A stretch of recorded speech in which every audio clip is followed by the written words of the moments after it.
Next up, we have a key address by the Chief Justice of the Republic of South Africa, Chief Justice Raymond Zondo. Presidents of various law organizations present this evening, WOZA panel of judges from South Africa, Botswana, Zambia, and Tanzania, esteemed women in law in various countries, ladies and gentlemen. I'm very pleased that I'm able to make a few remarks to you on this occasion, but I'm very sad that I'm not able to be with you in person, because when I got the invitation to attend this very special function, I responded either on the same day or the following day, because I recognized that this was something very special that I wanted to be part of. So I hope that WOZA will have realized that I responded very quickly. I didn't have any doubts about accepting this invitation. Unfortunately, certain circumstances prevented me from being with you this evening.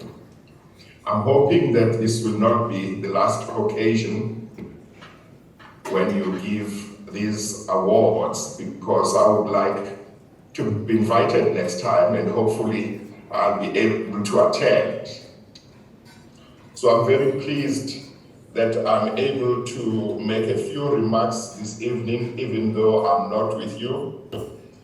And I want to take this opportunity to commend the organizers of this function and of these awards, where you recognize the contributions that have been made by women in law, where you recognize the excellence displayed by women in the field of law. It is very important that awards such as these be encouraged, because we men in society do not always give recognition to women. Indeed, we as men are the ones who are responsible for the situation which exists where there is the gender equality that we have, not just in South Africa, but in the whole world. It is important that therefore we as men must acknowledge that we are the ones who are responsible for the gender inequality that we are now trying to undo, and that we do not approach gender inequality as if it's other people who are responsible for it. We must accept that we as men are responsible for it, and therefore we should play a leading role in undoing the gender inequality that exists in our society and that exists in various professions, including law. So therefore, I wish to really commend the organizers of these awards and this function for organizing these awards so as to give recognition to various women who have made outstanding contributions in various branches of law and in various organizations and firms in which they are involved. I myself am where I am because there are certain women in my life who have made tremendous contributions for me to be where I am. The contribution that was played by Mrs. Victoria Mklenge, who was my principal when I was doing articles, is something that I've spoken about openly. And she made a very tremendous contribution to what I am. My own mother and other women in the profession who have played a very important role. Well, I'm supposed to speak only for about 7 to 10 minutes, but I want to mention a few things. We started this week with very good news in our country. The one piece of news was Banyana's victory in Cape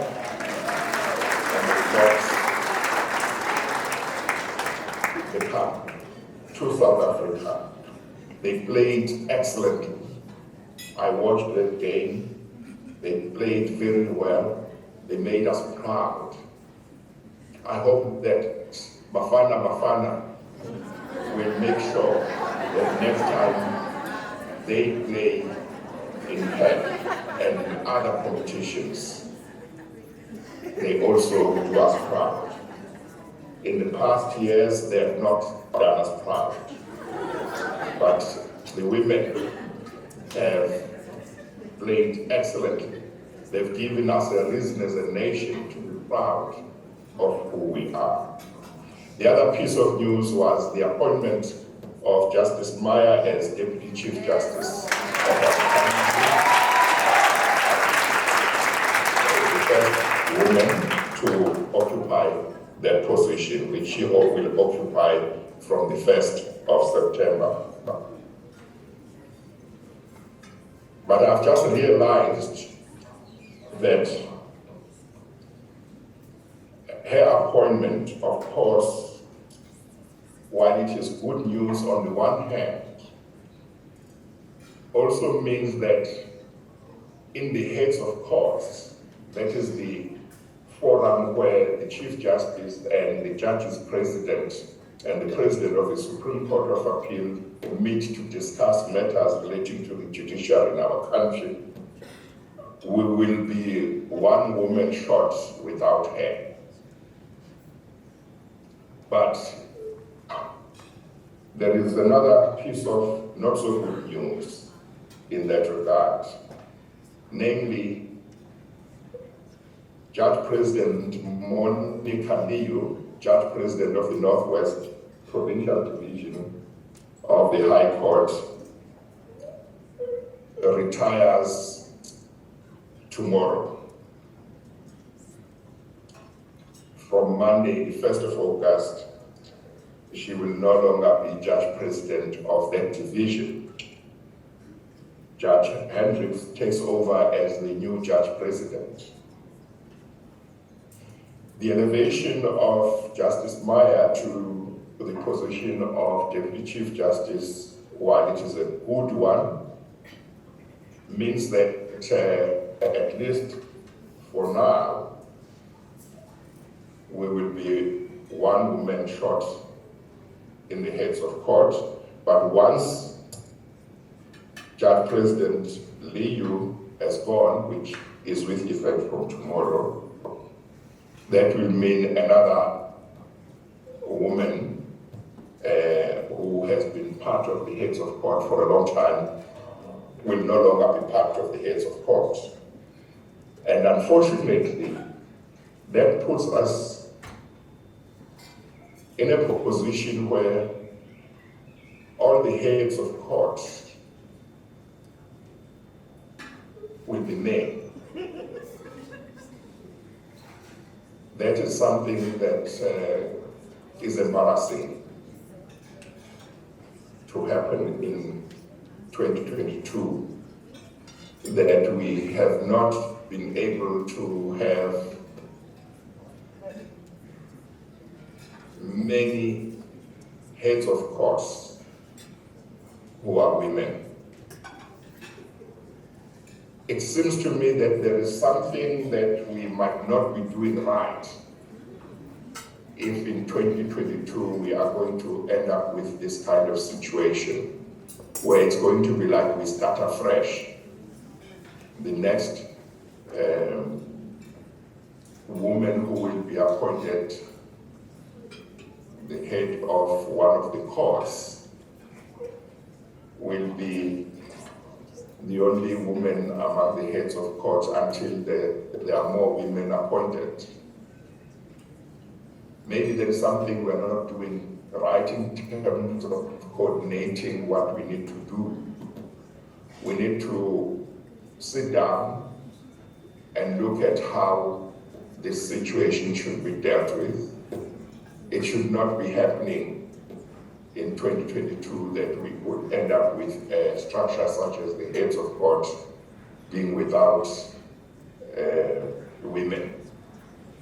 So I want to say that it's going to be very important that the Chief Justice liaises with organizations such as yours and other organizations where there are women lawyers and women judges, so that we talk and see how best to address this situation.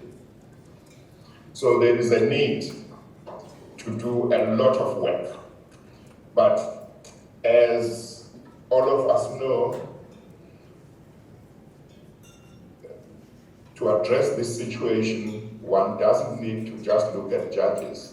One needs to go back to the legal profession, look at the lawyers, look at the type of work that they get given, the instructions they get. We need to make sure that women lawyers get a lot of work, quality work, from not just government, but the private sector. So we need to put our heads together to address the question of how we are going to make sure that we address certain short-term challenges in this regard, but also to see how we address long-term challenges. So I want to say I'm quite keen to talk to groups of women from different organizations to say, how do we address this situation? Because obviously there is something that is not happening right if we end up with this situation. But I'm very encouraged by the fact that when one looks at the awards that you are going to be giving this evening, they cover various branches of law, which is the right thing to do. Even intellectual property law, I saw mergers and acquisitions, I saw. That's very important because we need to make sure that women get empowered in all branches of law. There should be no branches of law that are exclusively for men.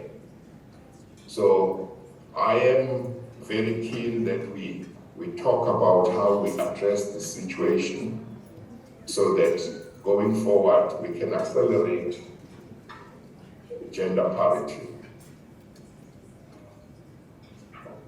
I'm very encouraged by some of the women that one sees in practice who are doing a very good job in courts. I think we need to do whatever we need to do to make sure that we multiply them.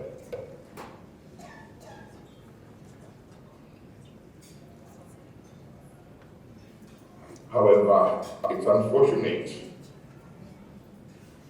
that on an evening when we are supposed to be really joyful, such as this one, we should have the news that we had yesterday about a group of men who attacked women and raped 8 women in Krugersdorp. I was horrified by the news. We are 2 days away from August, the Women's Month, and then this is what we hear.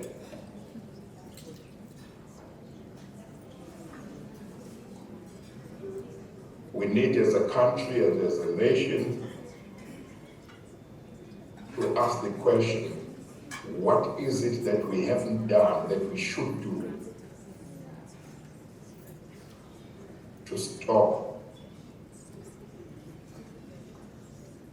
this gender-based violence, to stop the cruelty to women, to stop violence against women and children, to stop these rapes which are continuing. What is it that we haven't done that we should do? And it should be more about action than speeches.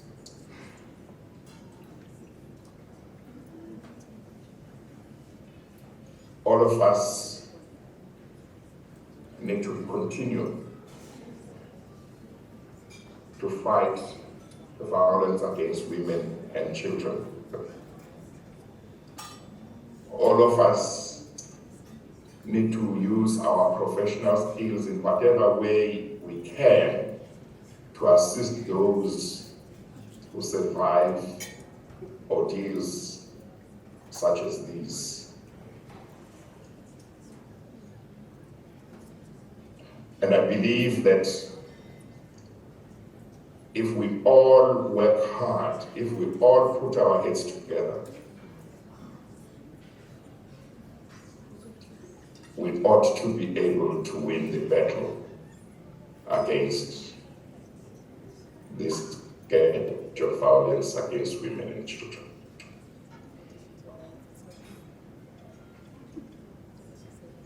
So I want to take this opportunity to say, while we prepare to find ways of dealing with violence against women and children, we also need to find ways of promoting gender parity, of recognizing the excellence displayed by women where they are given opportunities in law and in other professions. And these awards tonight are a contribution to that recognition. I therefore want to take this opportunity to wish you a very wonderful and pleasant function and dinner, and wish to congratulate in advance all those who will be recognized and who will be given awards. I stand ready to work with WOZA. I stand ready to work with other organizations of women in law, judges, lawyers. I stand ready to work with all of them so that all the issues that need to be addressed, particularly that stand in the way of gender parity and gender equality, are addressed. I wish you everything of the best for this evening. Thank you very much.